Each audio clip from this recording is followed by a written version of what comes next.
What if I told you that the most secure and popular phone in the world formerly dominated the pockets of presidents, CEOs and celebrities, and then lost everything?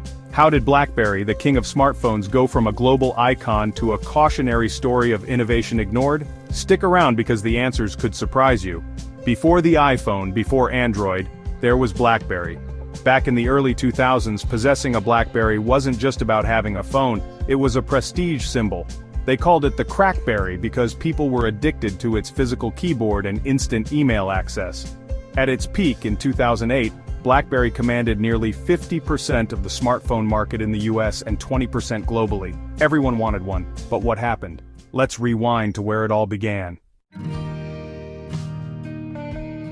BlackBerry was the idea of two Canadian engineers, Mike Lazaridis and Douglas Freegan, who co-founded Research in Motion, or RIM, in 1984.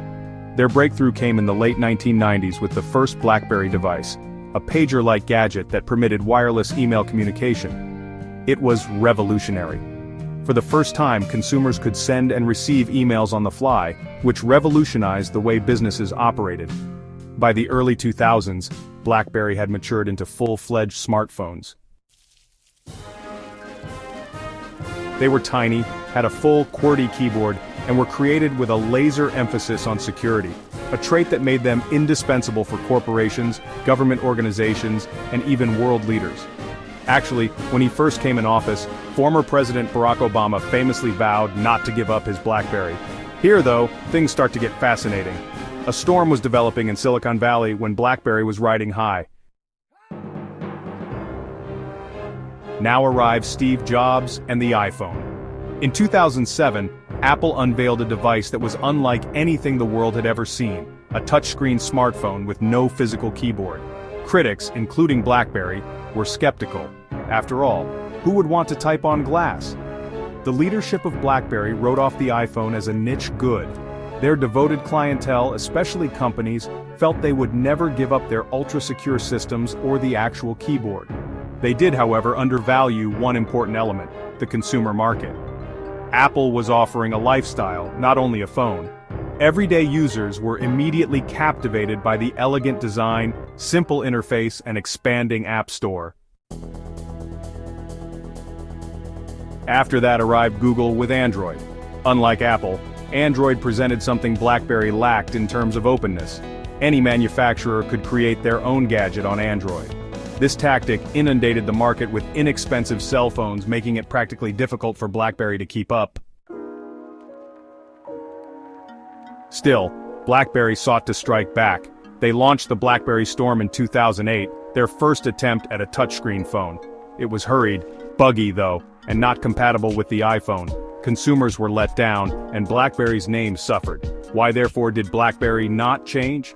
The solution resides in their leaders' non-pivoting attitude. They were so focused on catering to their core corporate audience that they overlooked the growing demand for consumer-friendly features.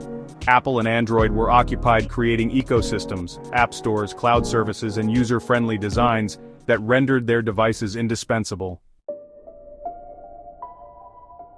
It was too late when BlackBerry came to know they were in danger. By then, Apple and Android had taken over, even though they debuted new models like the BlackBerry Z10, which ran on a contemporary operating system. Consumers had moved on, and developers showed no desire in developing software for BlackBerry, not overlooking BlackBerry Messenger or BBM. Before apps like WhatsApp and iMessage swept over, it was a trailblazer in instant messaging and immensely popular.